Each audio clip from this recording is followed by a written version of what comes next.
سيدنا محمد المختار وآله وأصحابه الأخيار عدد نعم الله.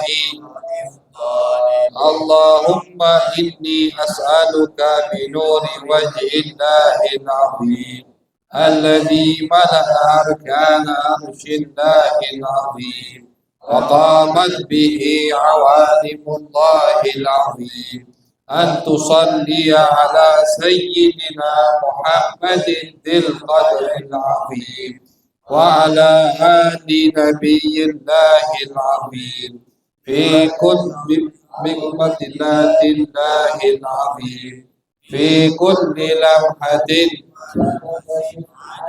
ما في علم الله العظيم صلاة بدوام الله العظيم تعظيما لحقك يا مولانا يا محمد يا ذا الخلق العظيم وسلم عليه وعلى آله واجمع بيني وبينه كما جمعت بين الروح والنفس ظاهرا وباطنا يقظة ومناما واجعله يا ربي روحا لذاتي من جميع الوجوه في الدنيا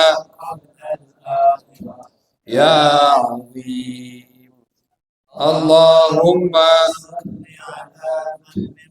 شقت الأسرار وانفلقت الأنوار وفيه ارتقت وله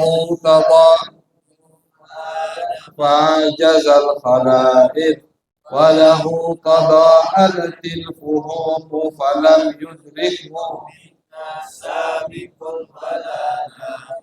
فرياض الملكوت بزهر جماله مونقة وحياد الجبروت بفيض أنواره متدفقة ولا شيء إلا وهو به منوط إذ لولا الواسطة لذهب كما قيل الموصول صلاة منك إليه كما هو أهله.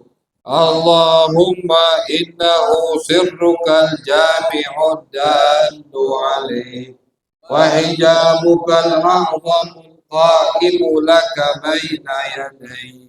اللهم ألحقني بنسبه وحققني بحسبه وعرفني إياه معرفة أسلم بها من موارد الجاه وأقرأ بها من موارد الفضل واحملني على سبيله إلى حضرتك حملا محفوفا واقذف بي على الباطل فأدمغه وزج بي في بحار وانشرني من أوحال التوحيد وأغرقني في عين بحر الوحدة حتى لا أرى ولا أسمع ولا أجد ولا أحس واجعل اللهم الحجاب الأعظم حياة روحي وروحه وحقيقته جامع عوالمي بتحقيق الحق الأول يا أول يا آخر يا ظاهر يا باطن اسمع ندائي بما سمعت به نداء عبدك وانصرني بك لك وأيدني بك لك واجمع بيني وبينك وحل بيني وبين غيرك. الله الله الله إن الذي فرض عليك القرآن ربنا آتنا وهيئ لنا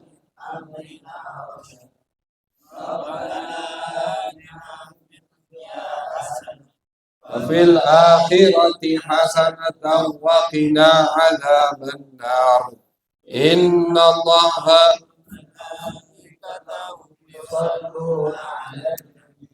يا أيها الذين آمنوا صلوا تسليما الصلاة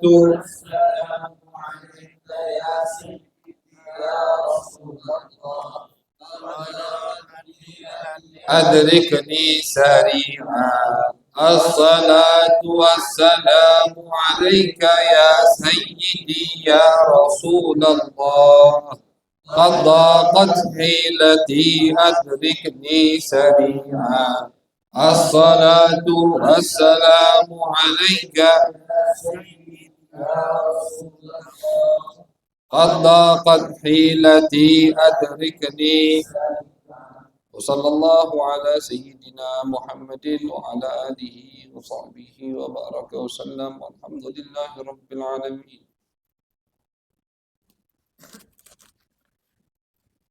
بسم الله الرحمن الرحيم.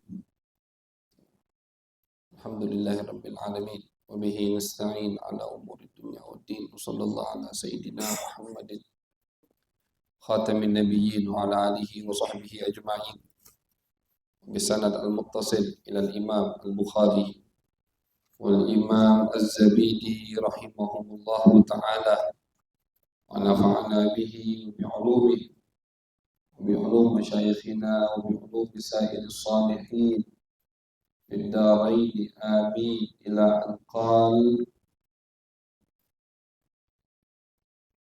فضائل أصحاب النبي صلى الله عليه وسلم ورضي الله عنهم عن حفصة رضي الله عنها أن النبي صلى الله عليه وسلم قال لها إن عبد الله رجل صالح. عن أبي الدرداء رضي الله عنه أنه جلس إلى جنبه غلام في مسجد بالشام وكان قد قال اللهم يسر لي جليسا صالحا فقال أبو الدرداء ممن أنت؟ قال من أهل الكوفة أليس فيكم صاحب سر الذي لا يعلمه غيره يعني حذيفة؟ قال بلى. قال أليس فيكم الذي أجاره الله على لسان نبيه صلى الله عليه وسلم من الشيطان يعني عمار؟ قال بلى. قال أليس فيكم صاحب السواك أو السرار؟ أليس فيكم صاحب السواك أو الوسادة؟ ada dua riwayat. Nah, al-istirar. Qala bala. Qala kaifa kana Abdullah yaqra'u wal-laili idza yaghsha wan-nahari idza tajalla.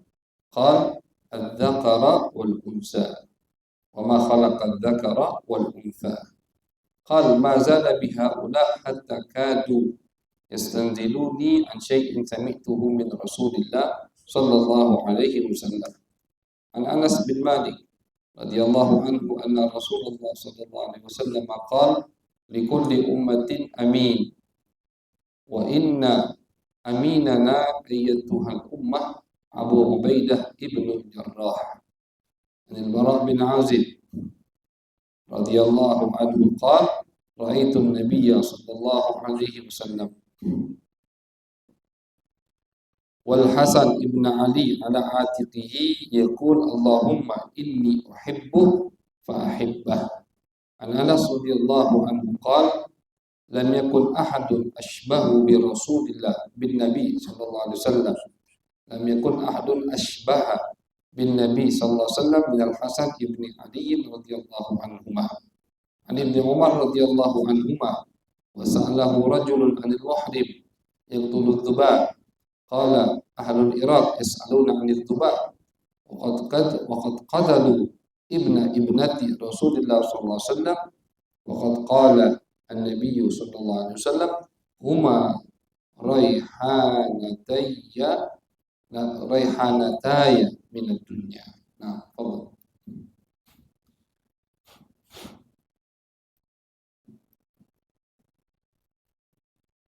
Dan nyambung.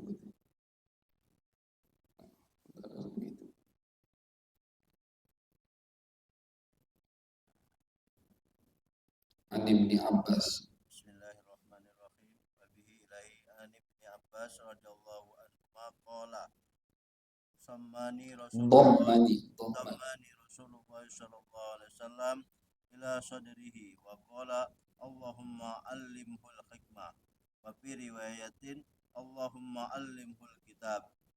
Lagi. An Anas radhiyallahu anna Nabiy sallallahu alaihi wasallam na'a Zaidan wa Ja'faran wa ibn Rawaha wa dzakara baqi al-hadits wa qad taqaddam thumma qala fa akhadhaha ya'ni rayata sayfun min suyufillah hatta fatahallahu alaihim.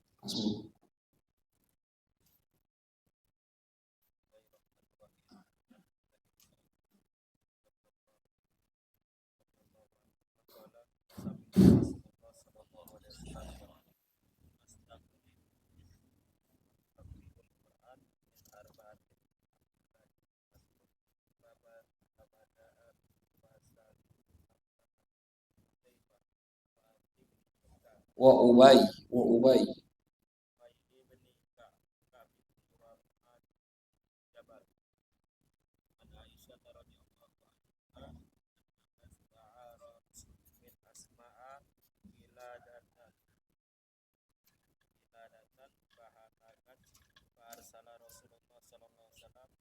nasan min ashabi qala biha ba'da rakaat salat fasal wa yadin falamma atawun nabi sallallahu alaihi sallallahu alaihi wasallam wasallam fanazalat ayatut tayammum summa zakara baqiyat faqad taqaddama Hasbuk. Fadal, baca.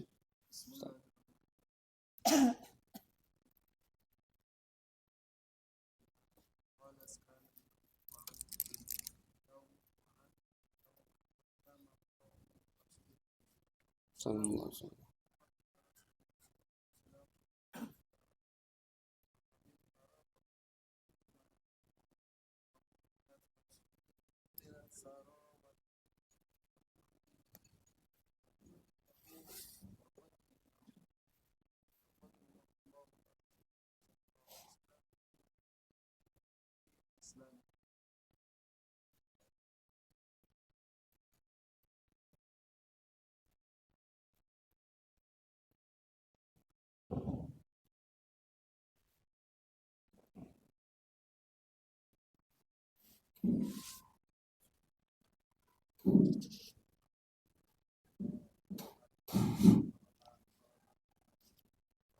Sallallahu alaihi wasallam.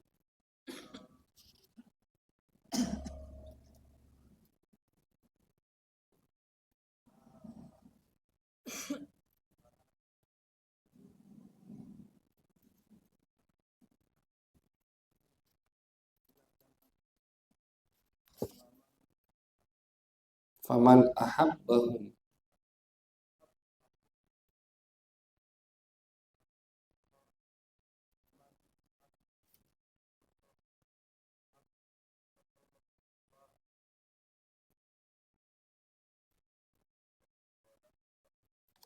sallallahu alaihi wasallam.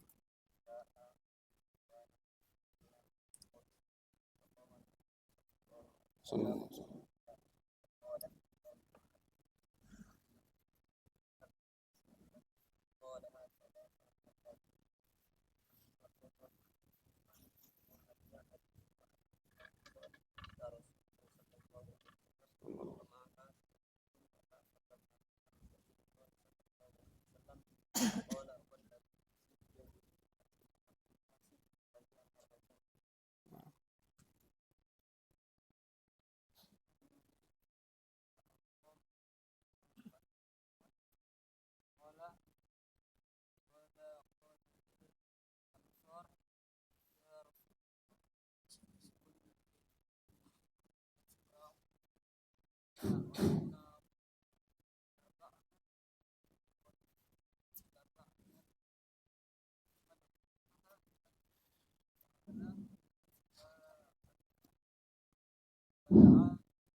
Sallallahu alaihi wasallam.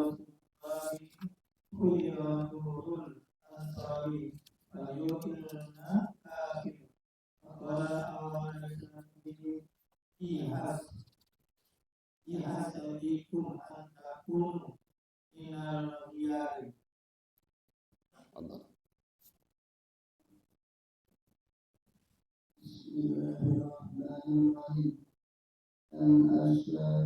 An Usaid. Usaid.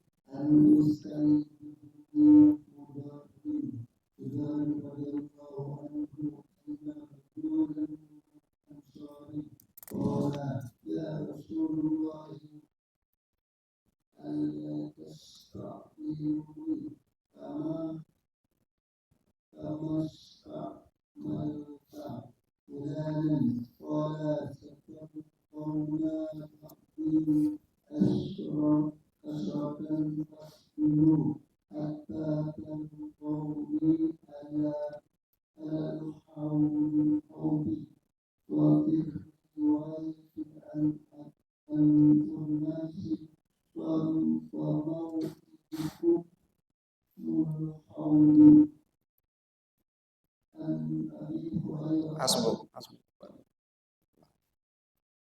Sallallahu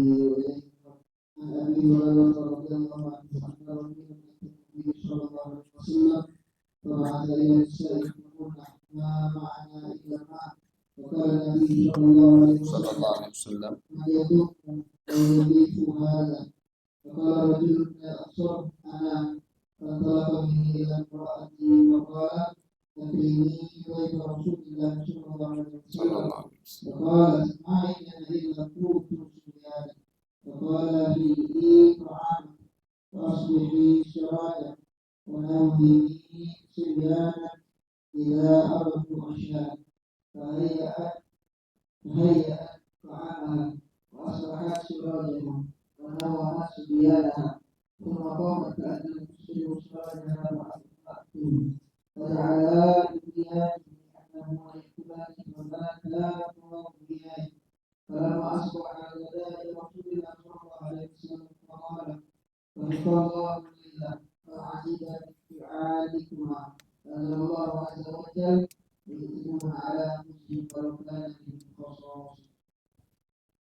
Nah, ini salah satu cerita yang sering kita sebutkan bagaimana sahabat Nabi, hadis barusan nih, hadis yang panjang, bagaimana sahabat Nabi itu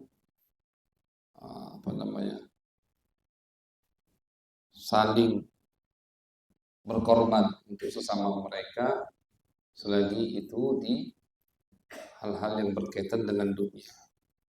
Jadi ini ada satu orang datang ke Nabi, ini mau minta dijamu sama Nabi Muhammad SAW. Nabi kirim ila nisa'i, Nabi kirim utusan untuk ngetok setiap rumah istri-istri Nabi, tanya siapa yang rumah ada makanan. Semua istrinya menjawab, ma ma'ana illal ma', kami tidak punya kecuali air. Ini rumah Nabi. Istri-istri Nabi yang ada rumahnya di sekeliling masjid itu, semua di rumahnya tidak ada makanan, cuma ada air. Ini pesan buat apa? Jadi makin tinggi kedudukan suami, makin besar cobaan untuk istri. Jangan dikira bini-bini ulama itu lemah kan? Cobaannya berat, banyak macam-macam cobaannya. Resiko, cobaannya macam-macam.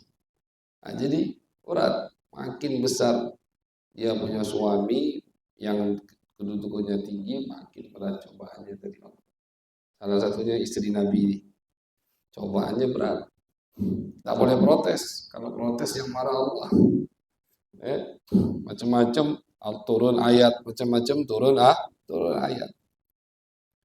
Jadi jangan heran kalau kita lihat bagaimana di rumah tangga Nabi itu ekonominya itu memang sederhana sekali, dan itu pilihan Nabi Muhammad SAW.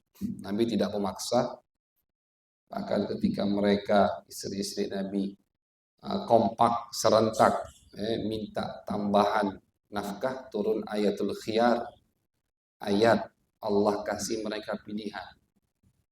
Kalau mau terus jadi istri Nabi, beginilah jalan hidupnya. Tapi kalau kalian bosan atau pengen hidup lebih mewah, silahkan, tapi dicerai sama Nabi Muhammad SAW. Jadi jangan kira-kira kedudukan makom yang tinggi itu tidak ada maharnya. Jangan. Jangan kira-kira bangun tidur langsung makom gitu besar. Ada banyak cobaan. Macam-macam, beda-beda cobaannya. Kita bakal tahu sendiri apa cobaan yang kita dapatkan dari Allah. Ikhtibar, ujian. Pasti ada ujian. Jadi terang-terangan ini ujian dari Allah.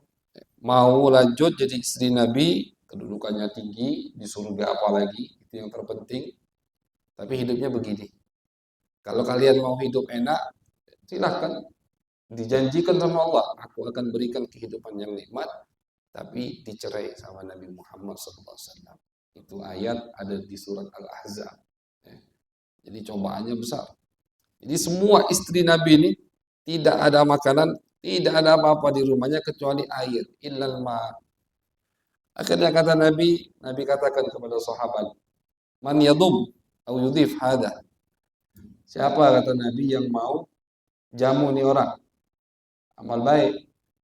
Jadi kita juga kalau kita perhatikan sejarah Nabi, itu Nabi suka mengajak sahabat sering bahkan untuk beramal. Nabi beramal. Mengajak, hanya mengajak untuk beramal. Tapi kalau untuk pribadi beliau tidak pernah minta-minta. Itu Nabi Muhammad SAW. Beliau ketika mau ghazwah Tabuk, mau menghadiri peperangan Tabuk, Nabi buka, bahasa kita sekarang open donasi. Ayo siapa yang mau beramal? Nabi buka, yang mau beramal silahkan kumpulkan hartanya di masjid. Sayyidina Abu Bakar datang, Sayyidina Umar, semua sahabat datang. Tapi kalau untuk pribadi beliau meninggal ternyata baju besinya digadaikan kepada Yahudi. Tergadai, ngutang Nabi. Kenapa kepada Yahudi? Ulama mengatakan kalau ke toko sahabat sudah gratis. Model sekarang beli ke toko Maksum ada ajak bayar, salah bayar atau Maksum. Karena itu balas. Nabi kalau ke toko sahabat pasti tidak mungkin mau ngutangi Nabi Muhammad SAW. Jadi termasuk hikmah kenapa baju besi Nabi digadaikan ke Yahudi. Yahudi tidak mungkin gratisin Nabi, Yahudi. Dan juga biar ada istimbat hukum di situ bahwasanya boleh kita muamalah bersama orang yang non muslim, yang agamanya tidak Islam, selain Islam. Gitu. Jadi kalau untuk pribadi beliau tidak pernah minta-minta, bahkan beliau rela lapar, beliau lebih rela untuk mengutang daripada minta-minta. Tapi kalau amal baik, amal khair, lihat ternyata istri-istri Nabi tidak punya apa-apa kecuali air. Habis Nabi ajak sahabat, ayo siapa yang mau beramal? Siapa yang mau menjamu tamu ini?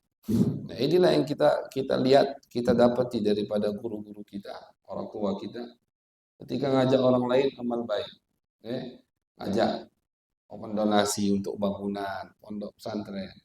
Bahkan ada guru-guru kita itu almarhum, ini kholnya 1 tahun, pas Abu Ahmad Novel datang ke rumah fulan, datang ke rumah fulan, ke rumah orang-orang kaya. Beliau tidak malu. Kenapa tidak malu? Karena ini untuk jalan Allah, bukan untuk makan beliau. Makan beliau, alhamdulillah tidak pernah minta. Makanya tidak pernah minta. Sering kita dengar dari Al-Walid Abu Umar As-Segaf, kata beliau kalau makan, alhamdulillah kami berbagi, bisa berbagi. Yang kami ajak itu untuk bangunan, untuk di jalan Allah Subhanahu wa Ta'ala. Dan alhamdulillah semua jalan mereka itu ada contohnya dari Nabi Muhammad SAW. Tidak mengada-ngada, bukan sesuatu yang bid'ah. Ada prakteknya dari Nabi Muhammad Sallallahu Alaihi Wasallam. Ya, ditawari sama Nabi, siapa yang mau jamu? Abu Talha berdiri, Al-Ansar disebutkan sini. Abu Talha, ana ya Rasulullah. Abu Talha pulang ke rumah, datanya sama. Di rumahnya tidak ada makanan kecuali untuk makanan anaknya. Ini sering cerita kita sampaikan. Karena cerita ini luar biasa sekali. Akhirnya kata Abu Talha, udah pokoknya siapkan makanan.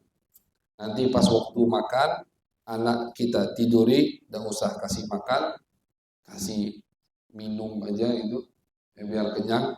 Habis itu siapkan sufro, udah siap, matikan lampu. Alasan lampu mati, minyaknya habis. Kita duduk bersama, pura-pura makan, biar tamu tadi bisa telan makanan itu. Udah makan tamu tadi, di sampingnya Abu Talha cuma munyi-munyi ke piring. Padahal tidak makan. Tamu tadi yang makan. Selesai tamu tadi makan, tamu tadi istirahat, kenyang. Soalnya kalau lampunya nyala, tidak mungkin tamu itu bisa makan. Dia makan. Karena termasuk adab atau termasuk akhlak Nabi ketika menjamu tamu makan, itu Nabi ikut makan. Jadi sahibul bait yang pertama kali mulai makan dan sahibul bait yang terakhir kali makan. Begitu caranya. Jadi kalau kita menjamu orang makan di rumah kita, itu bukan kita tidak makan, bukan. Itu bukan cara Nabi. Cara Nabi atau adab, akhlak beliau, sunnah beliau, ketika kita menjamu orang makan, yang pertama kali makan kita yang buka.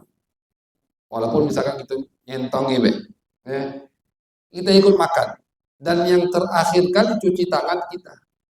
Jangan tamu masih makan, kita lah cuci tangan. Stop akhirnya orang makan. Dan termasuk lagi. Nah, jadi kita yang pertama kali makan, kita yang terakhir kali selesai makan. Itu adabnya.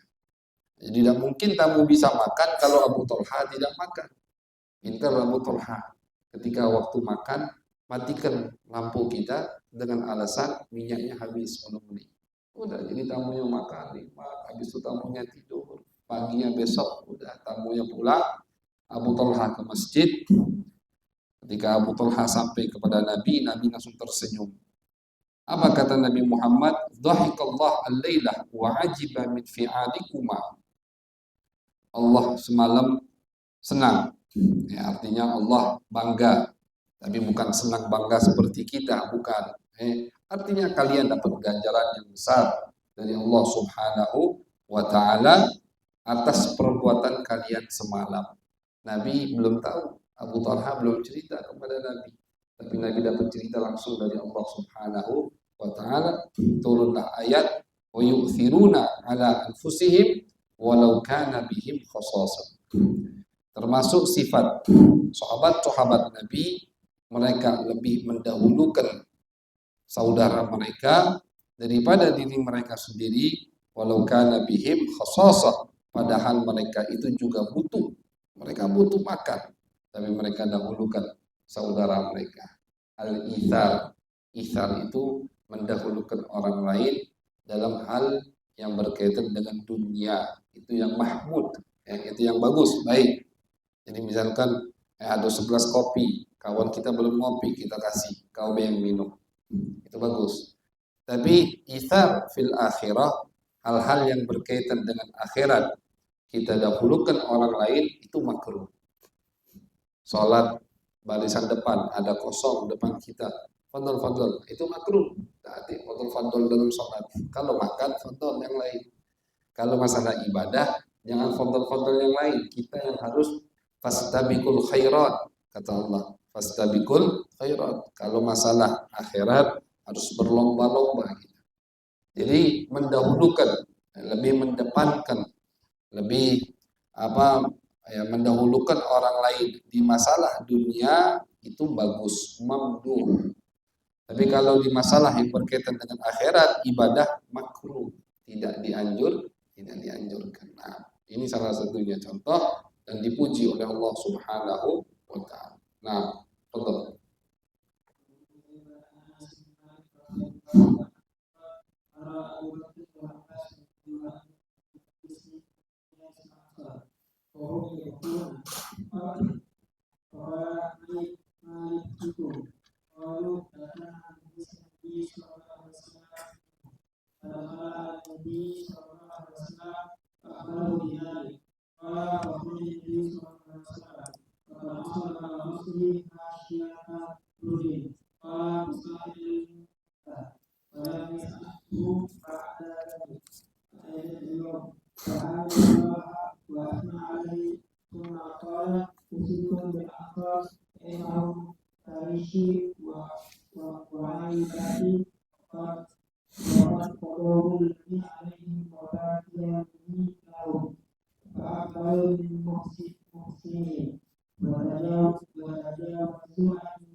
Nah,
sallallahu alaihi wasallam. Dari Jabir qal sami'tu Nabi yaqul ihtazzal arsyu li mauti Sa'd bin Mu'adz. Jadi kita ini masih di hadis-hadis yang menyebutkan fadilah atau keutamaan daripada sahabat-sahabat Nabi Muhammad sallallahu alaihi wasallam. Salah satunya ini. Kata Jabir, aku mendengar Nabi bersabda, ihtazzal arsyu, goncang. Goncang arsy. Arsy Allah. Arsy itu makhluk. Arsy itu termasuk makhluk. Ar-Rahmanu 'alal arsy istawa. Bukan artinya Allah berada di arsy, bukan. Arsy itu makhluk. Arsy itu tempat. Allah tidak butuh dengan tempat. Arti Ar-Rahman 'alal arsy istawa bukan artinya Allah duduk di sana, bukan. Arti Ar-Rahman 'alal arsy istawa, ulama tafsir, berkhusus ulama ilmu kalam mengatakan itu hanya perumpamaan. Jadi perhatikan ayat-ayat yang berbunyi Ar-Rahman 'alal arsy istawa. Kalau diartikan begitu, Ar-Rahman Allah di atas arsy, istawa duduk. Itu kalau diartikan secara zahir, cuman mustahil untuk dipahami secara zahir. Pasti ada takmilannya. Kenapa pasti ada takmilannya? Karena duduk sifat makhluk, di tempat sifat makhluk. Allah beda dengan makhluk. Laisa kamitslihi syai', mukhalafatun lil hawadits. Itu kan sifat-sifat wajib bagi Allah.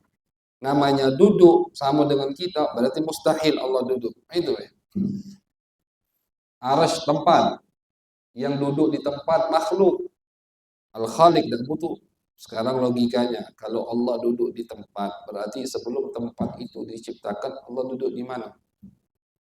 Di tempat sebelumnya lagi berarti. Karena yang namanya makhluk, nah kita udah sepakat, arsy itu makhluk.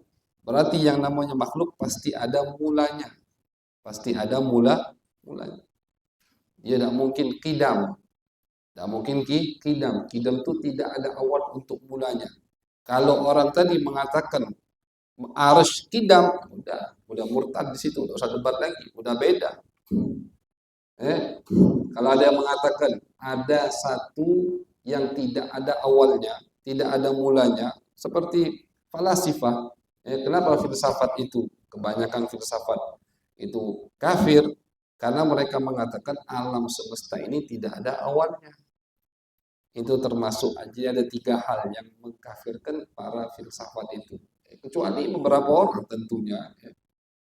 Pendapat filsafat salah satunya alam semesta ini tidak ada awalnya. Berarti qadim. Nah itu dah, kalau qadim beda dah sama kita. Allah qadim. Yang qadim itu cuman Allah Subhanahu wa taala. Selain Allah mau ribuan tahun, ratusan ribu tahun sudah diciptakan, pasti ada awal mulanya ketika dia diciptakan. Begitu. Arsh makhluk, dah oke makhluk. Sekarang berarti ada awalnya. Sebelum arsy ini diciptakan, Allah di mana kalau inti katakan Allah duduk di arsy? Oh di arsy sebelumnya. Oke, sebelumnya lagi ada arsy. Sebelumnya ini terus. Ini yalzam ad-daur wa tasalsul di dalam ilmu kalam atau ilmu akidah. Akan muter, tidak ketemu-ketemu.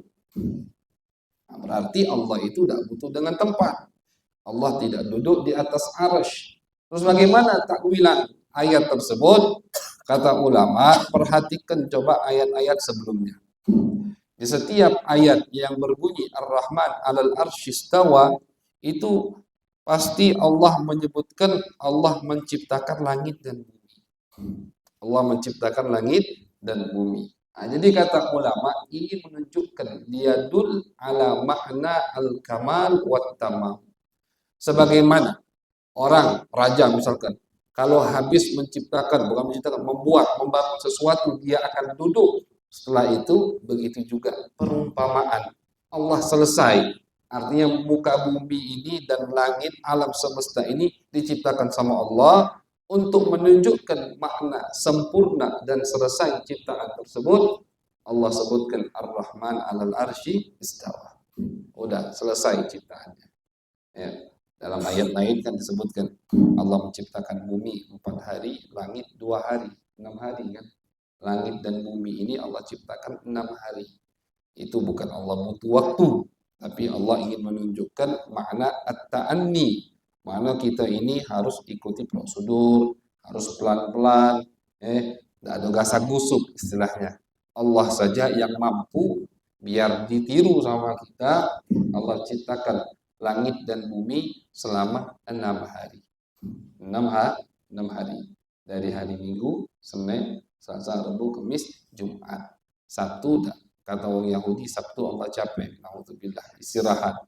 Makanya Allah katakan, wa ma massana min lughub. Kami tidak mungkin capek, kata Allah. Wa ma massana min lughub. Yahudi. Jadi kata Yahudi, kenapa Yahudi hari Sabtu tidak ada kerja? Karena keyakinan mereka Allah tidak kerja di hari Sabtu. Itu.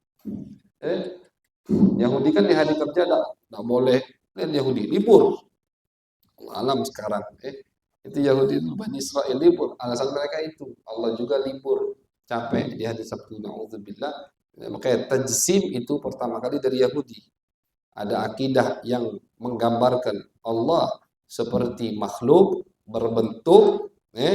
Baik bentuknya seperti manusia atau tidak, yang penting berbentuk. Itu pertama kali Yahudi tajsim. Terus pendapat ini diterima akhirnya oleh sebagian ulama Islam. Ada kelompok sesat, jelas murtad, keluar dari agama. Jadi Ar-Rahman 'alal arsy istawa, itu arsy bangunan singgah sana. Wa yahmilu arsya rabbika fawqahum yawma idzin samaniyah. Sekarang yang mikul arsy itu 4 malaikat sekarang. Tapi nanti ketika di hari akhir, wa yahmilu arsya rabbik, dan akan memikul Arsy Tuhanmu di hari yauma idzin. Kapan yauma idzin? Nanti di hari kiamat. Samaniyah, 8 malaikat. Untuk menunjukkan keagungan Allah Subhanahu wa Ta'ala. Nah, kalau sekarang yang mikulnya 4 malaikat.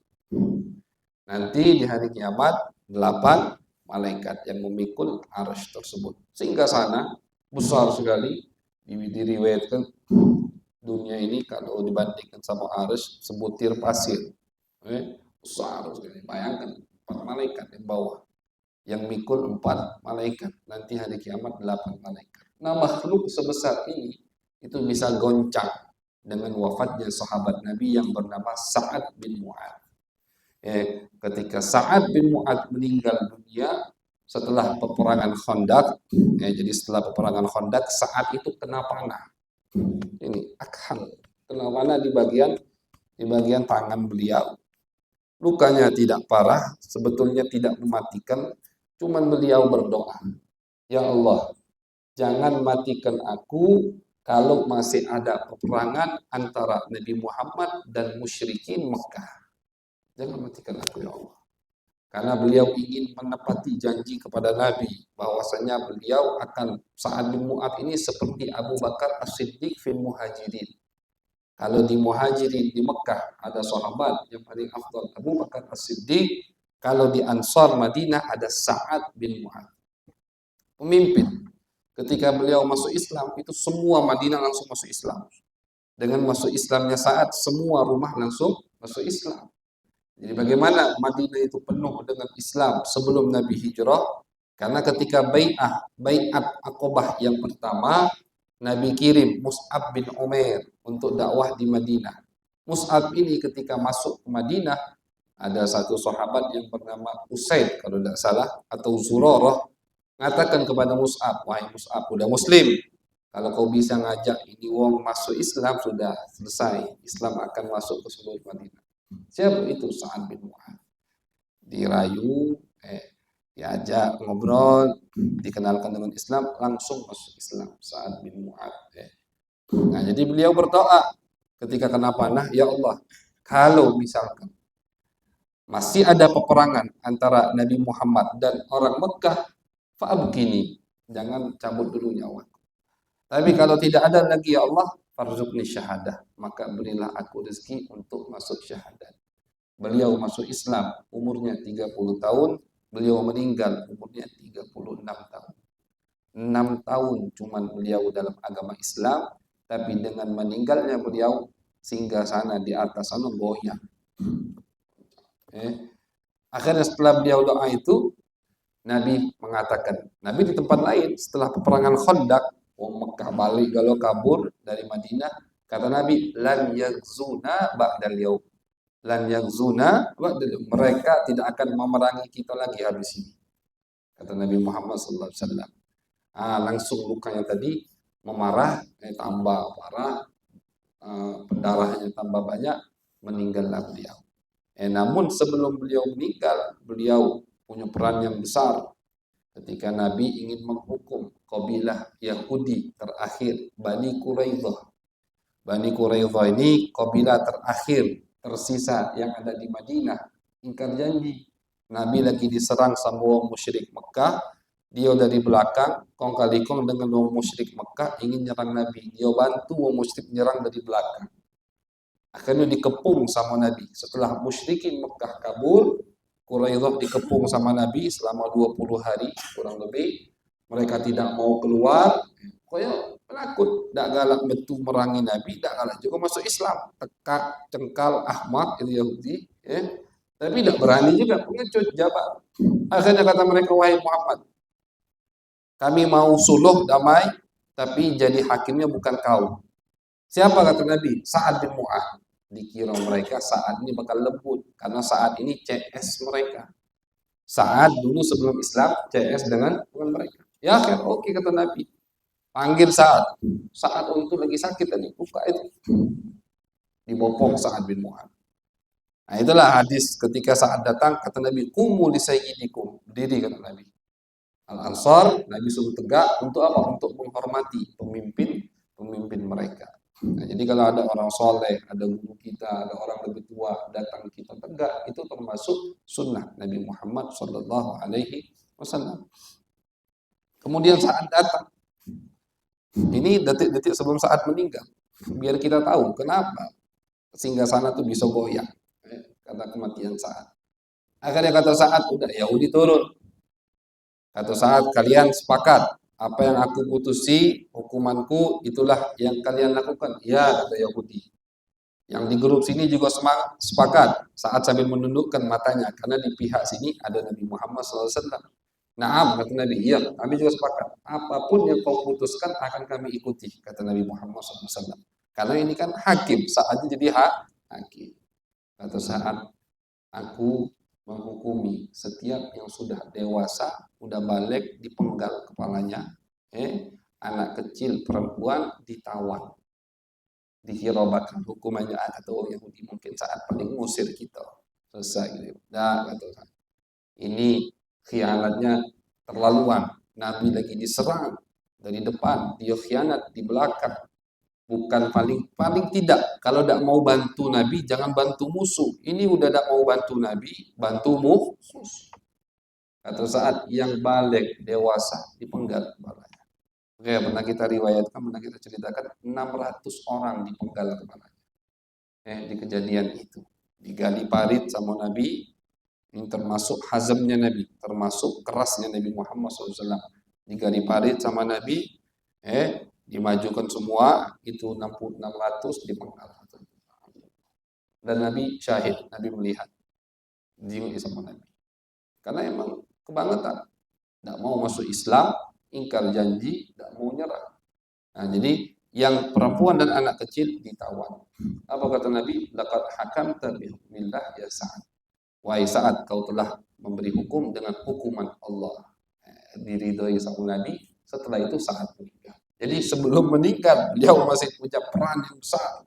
Yang masih nusrah, masih membantu, membela Nabi Muhammad SAW. Dan kata urusan, ini dulu kawan aku, ini dulu CS aku. Selagi dia udah ganggu Nabi, nah musuh aku kata Sa'ad. Dipenggal semua, 600. 600 orang dipenggal oleh Nabi Muhammad Sallallahu Alaihi Wasallam atas keputusan mereka sendiri. Kan mereka dari Yahudi ngomong Sa'ad bin hukumi, tak tahu hukumannya mati. Nah, jadi setelah meninggal Sa'ad, kata Nabi, Jibril turun barusan. Jibril bertanya, ya Rasulullah, siapa yang barusan meninggal? Kenapa, kata Nabi? Arsy goyang. Goyang kenapa? Goyang farahan wastibsyaran. Arsy ini senang. Kenapa senang? Menyambut ruhnya Sa'ad bin Mu'adz. Menyambut ruhnya Sa'ad bin Mu'adz, ini Arsy senang sampai dia goyang. Arsy yang begitu besar, makhluk besar Arsy ini goyang dengan meninggalnya satu ruh dari sahabat Nabi Muhammad yang bernama Sa'ad bin Mu'adz. Hadis berikutnya, di situ Nabi mengatakan kepada Ubay bin Ka'ab, Innallaha amarani an aqra'a 'alaik lam yakunil ladzina kafaru. Surat Al-Bayyinah di juz amma dengan lam yakunil ladzina kafaru min ahlil kitab wal musyrikin munfakin hatta ta'tiyahumul bayyinah. Surat Al-Bayyinah, Nabi panggil Ubay. Ubay, tadi Allah nurunkan surat ini dan kata Allah bacakan ke Ubay. Apa kata Ubay? Wasammanillahu ta'ala. Kata Ubay, ya Rasulullah, Allah nyebut nama anak. Iya, kata Nabi, fabaka. Senang. Kenapa disebut namanya sama Allah? Wahai Muhammad, bacakan surat ini ke Ubay. Ini perintah. Kata Ubay, ya Rasulullah, Allah nyebut nama anak. Nah, makanya Ubay bin Ka'ab termasuk a'immah, termasuk sahabat yang kalau kita teliti lagi, kita baca riwayat qiraah 7 itu, sanadnya ada yang nyambung ke Ubay. Ubay bin Ka'ab, termasuk sahabat yang hafal Quran dan termasuk sahabat yang Nabi perintahkan umat setelah beliau untuk mengambil Al-Quran dari orang-orang itu, salah satunya Ubay bin Ka'ab. Nah, betul.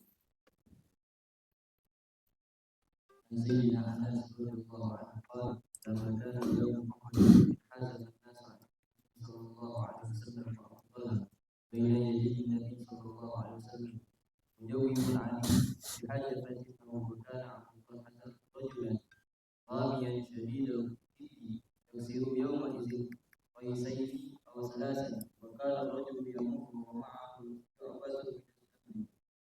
ويقول انصرها لأبي طلحة فأشرف النبي صلى الله عليه وسلم ينظر إلى القوم ويقول أبو طلحة يا نبي الله بأبي أنت وأمي لا تشرك يصيبك سهم من سهام القوم نهري دون نهرك ولقد رأيت عائشة بنت أبي بكر وأم سليم وإنهما لمشمرتان عرفنا فيهما تنفذان الفراق على وجوههما تخربان بأفواه القوم ثم ترجعان فتملانها ثم تجيئان فتخربانها بأفواه القوم ولقد وقع السيف من يد أبي طلحة إما مرتين وإما ثلاثة.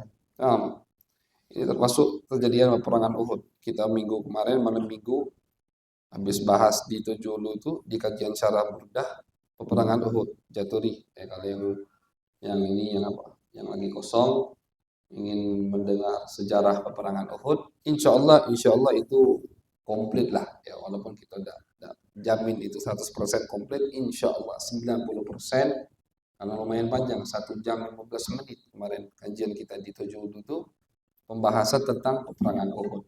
Jadi kalau yang mau mendengar sejarah Uhud, silahkan ada di YouTube Jalsah. Nah,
Sallallahu alaihi wasallam.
Hasbuk.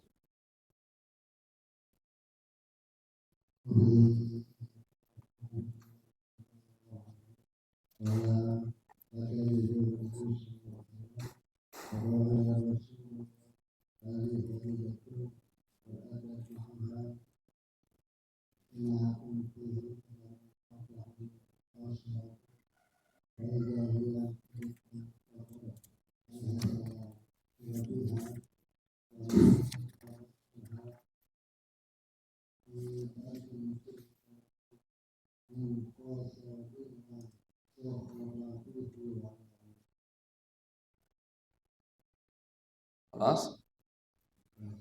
Ya.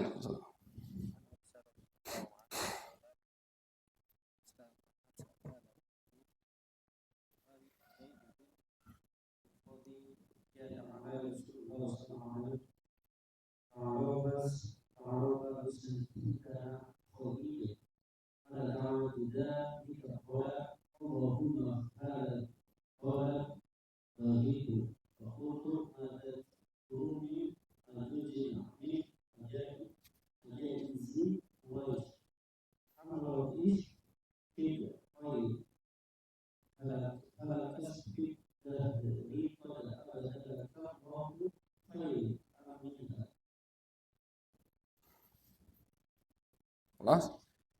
An Sayyidah Aisyah, tanggung. Bapak hadis lagi hatam. Apa habis bab?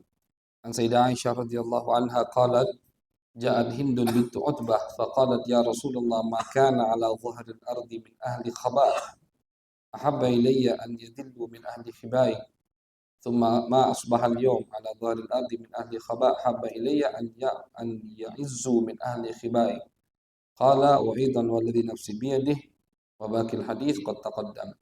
عن عبد الله بن عمر رضي الله عنهما عن النبي صلى الله عليه وسلم لقي زيد بن عمرو بن نفيل بأسفل بلدة.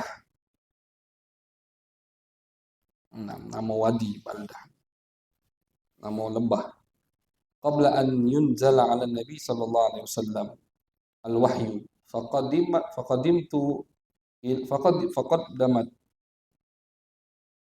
ila Nabi sallallahu alaihi wasallam sufrah fa'aba an ya'kula minha thumma qala Zaid inni lastu akulu mimma tadhbahuna ala ansabikum wa la akulu illa ma dzukira ismullah alaihi wa inna Zaid bin Umar wa kana ya'ib ala Quraisy dhabaihahum wa yaqul asy-syah khalaqahu Allah wa anzala laha minas sama' al-ma' wa anbata laha minal ard thumma tadhbahuna ala ghairi ismillah inkaran lidzalik wa idhaman lah. Wa anhu radhiyallahu anhu an Nabi sallallahu alaihi wasallam qala ala man kana halifan fala yahlif illa billah fakanat quraisyun tahlifu bi abaiha faqala la tahlifu bi abaikum. An Abi Hurairah radhiyallahu anhu qala qala an-nabiy sallallahu alaihi wasallam asdaqu kalimatin qala asy-sya'ir kalimatu labid ala kulli syai'in ma khalallaha batilu ala kulli syai'in ma khalallaha batilu wa kada Umayyah ibn Abi Salat an yuslim.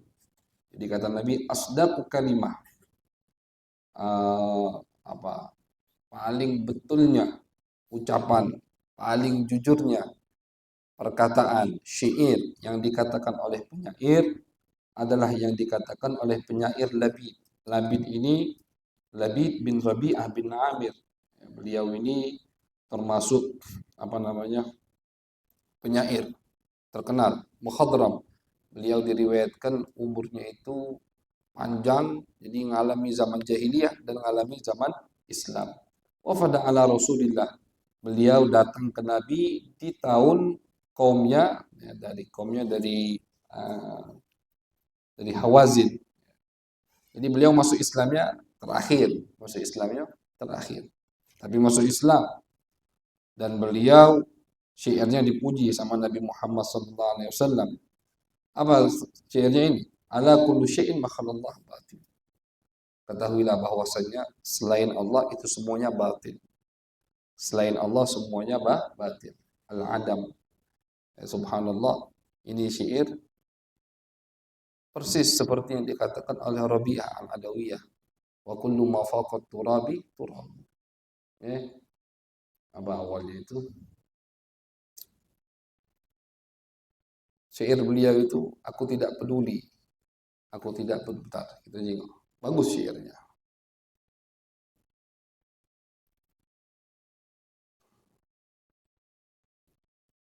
Falaitaka tahlu wal hayatu mariratu.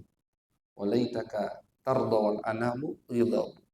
Ya Allah, ini munajat daripada Siti Rabi'ah al-Adawiyah. Falaitaka tahlu wal hayah marirah. Ya Allah, umpama kau itu manis kepadaku dan kehidupan ini pahit. Umpama. Walaitaka tarda wal anamu ghidab. Umpama, misalkan semua makhluk yang ada di muka bumi ini marah kepadaku, tapi kau ridha, aku tidak peduli. Aku tidak peduli. Ini maksudnya ala kullu syai'in ma khalallah batil. Selain Allah itu semuanya adalah batil. Apa itu batil? Batil itu batil. Adam, dakati. Yang kita juga dakati. Kita ini semuanya Adam. Yang ada itu cuma Allah Subhanahu wa taala. Falaitaka tahlu wal hayatu mariratun walaitaka tarda wal anamu idabun idza sahha minkal wuddu fal kullu hayyinun wa kullu ma fawqa turabi turab. Ya Allah, kata Siti Rabi'ah Adawiyah, idza sahha minkal wud, kalau betul aku dapat cinta darimu, wud. Al-wud itu ulama mengatakan al-wud fawq al-mahabbah. Wud itu di atas mahabbah. Makanya Allah mengatakan apa? Wuddah. Apa dalam Al-Qur'an itu di surat Thaha, surat Maryam. Saya ja'alullahumur rahmanu wudda. Allah akan kirimkan wud, mahabbah, cinta yang luar biasa dari Allah. Apa kata Rabi'ah? Idza sahha minkal wuddu fal kullu hayyun. Selagi kau sudah cinta ya Allah, maka yang lain aku tidak peduli. Kenapa? Wa fawqa ma kullu turabi turab. Karena setiap yang ada di atas tanah ini adalah tanah. Setiap yang ada di atas tanah adalah tanah. Turab. Dagati manfaat. Ini syuhud, masyhad aulia, masyhad arifin. Ketika sudah tinggi pandangan mereka, tidak peduli. Nah ini cak ini, nah itu cak itu. Tidak peduli pujian orang, tidak peduli cacian orang. Tidak peduli mau ada yang suka, mau tidak ada yang suka. Kenapa? Karena mereka menganggap semua yang di atas turab adalah turab. Mereka menganggap yang di atas tanah adalah tanah. Yang mereka lihat, yang mereka harapkan hanya Allah Subhanahu wa taala. Dan Nabi Muhammad SAW, pasti beliau paling tinggi di situ. Ketika beliau habis dilempari di Taif, apa doa Nabi? Ya Allah, idza tarda, kalau kau ridha fala ubali. Aku tidak peduli ya Allah dengan yang lain. Aku tidak peduli dengan yang selagi engkau ridho kepadaku ya Allah. Artinya mau aku dicaci, mau aku dilempari, mau aku ditolak, dilempari dengan batu sampai berdarah-darah, selagi kau ridho ya Allah, aku tidak peduli. Nah, itu syuhud, udah makom. Inilah makom yang tinggi itu ini. Bukan makom yang tinggi itu bisa bahas macam-macam, bukan, bisa bahas semut, bahas jin, bukan itu. Makom yang tinggi itu ketika mereka menganggap, mereka merasakan tidak ada yang penting selain Allah. Mereka tidak peduli mau dicaci, mau dipuji. Kenapa? Karena yang mereka harapkan hanya Allah Subhanahu wa taala. Dan ini penting untuk kita rasakan, penting untuk kita terapkan dikit-dikit sehingga kita bisa meniru mereka. Jadi kata Nabi, ala asdaqu kalimat qala syair kalimatul labid. Yang paling betul daripada perkataan yang diucapkan oleh penyair adalah perkataan Nabi, ala kullu syai'in ma khalallaha batil wa kullu na'imin la mahalata za'il. Ada lanjutannya. Beliau mengatakan wa kullu na'imin la mahalata za'ilu. Kata beliau, dan semua kenikmatan pasti akan ada akhirnya. Kenikmatan dunia pasti ada akhirnya. Wa kada Umayyah ibnu Abi Salat an-Yuslim. Umayyah bin Abi Salat ini juga penyair, cuma tidak masuk Islam. Hampir kata Nabi masuk Islam. Kenapa? Syairnya itu menunjukkan dia masuk Islam. Syairnya itu menunjukkan dia seorang Muslim, muwahhid. Tapi dia pengen jadi nabi, jadi dia ngaku nabi. Jadi ada tidak yang ngaku nabi atau pengen jadi nabi sebelum Nabi Muhammad? Ada, ini Umayyah. Beliau ini termasuk yang baca kitab-kitab Injil, Taurat, Zabur, tahu masalah agama Samawiyah, dan beliau tahu ada nabi di akhir zaman, dia ngarep dia. Makanya syairnya itu kalau kita baca, kita pernah ketika belajar sastra Arab di Mekah dulu, banyak itu ngapal syair-syair Umayyah ini, tinggi sastranya, luar biasa. An-Yuslim kan, karena banyak syair yang menunjukkan tauhid Allah, tauhid Allah, tauhid Allah. Tapi ketika Nabi diutus, dia tidak mau masuk Islam. Nah, khilaf ulama, ada yang mengatakan beliau tidak nututi zaman Islam, tapi ada yang mengatakan nututi zaman Islam, tapi tidak galak masuk Islam. Karena memang balik-balik lagi hidayat di tangan Allah Subhanahu wa ta'ala. Wallahu a'lam bishawab.